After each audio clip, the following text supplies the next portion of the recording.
Hey everyone, welcome to my review of Yooka-Laylee. I grew up playing a variety of platformers and Banjo Kazooie was probably the most influential one to me. I like Donkey Kong 64 and Mario 64 and Conker's Bad Fur Day and all those games, but Banjo Kazooie just had something that clicked with me when I was young.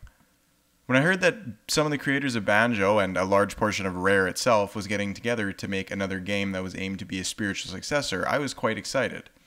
They talked about harkening back to the days of old school platformers and making a game for the fans of that genre.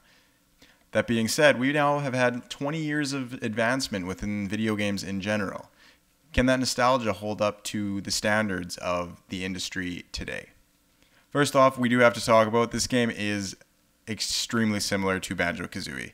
The two main characters are even work together like Banjo and Kazooie, and there's a lot of inspiration from it. The starting area is very similar. You get moves from a character similar to Boggles the Mole.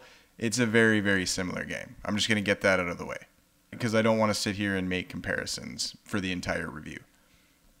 The basic premise is Yooka and Laylee are sitting around having a grand old day. Laylee just found a book, a golden book, that suddenly gets flung up to the sky and all of its pages get scattered across the various worlds.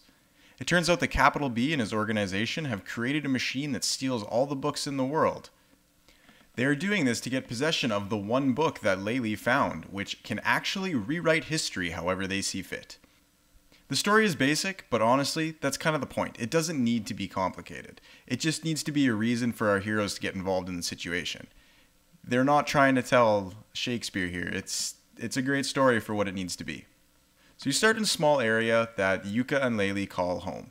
You are introduced to Trousers, who is your Boggles of this game. He will teach you various moves in exchange for the quills that are scattered throughout the level. You take this time to acclimate yourself to the controls and the camera and look around for 5 quills in order to get access to your first move.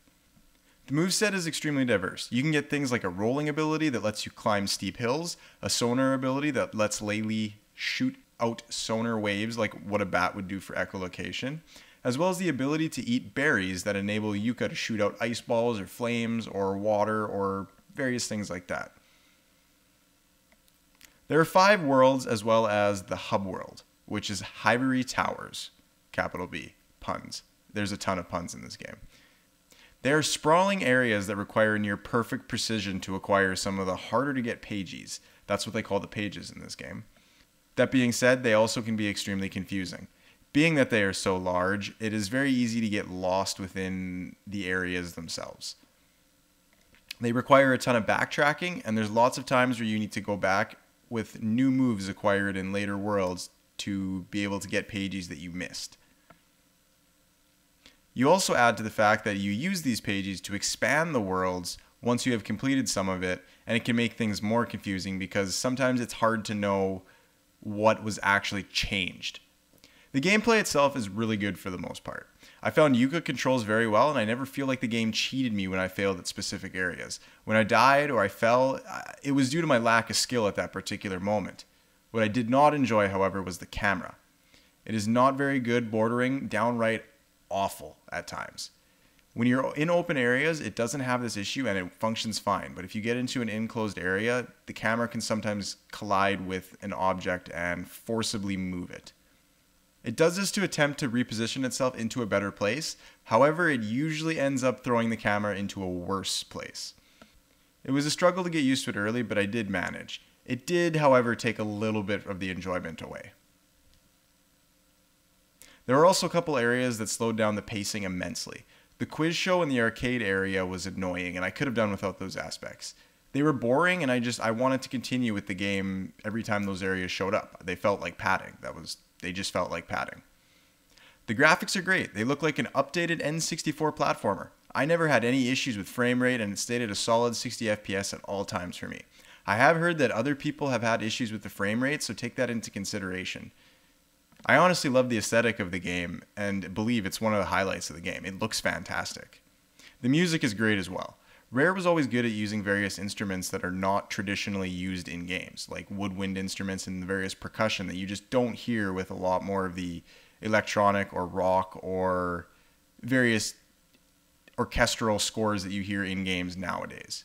I really appreciated the throwback to old school music. One major issue I have is the voices. Why they use the process of syllables instead of voiceovers is beyond me. It sucked in Banjo and it sucks now. It was awful to listen to and I wanted to skip through it every time it happened.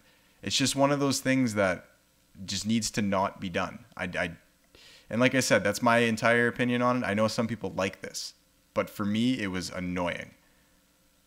Yooka-Laylee is a great game. I really enjoyed it, but I have bias, and I am a fan of the late 90s style platforming games. I grew up playing them. This game was meant to be a throwback to that, and you can tell, it was made for the people that love those kind of games. Newer gamers that never grew up with that and don't have that love of those games might not get as much enjoyment out of it due to the fact that it does feel a little behind the times. But if you enjoyed platformers of the N64 era and beyond, you will definitely enjoy this game. Yooka-Laylee gets a 7 out of 10 from me. Well, that was my review of Yooka-Laylee, guys. Hope you enjoyed. If you did, leave a like, comment, and subscribe, and I will see you all in the next episode. Later.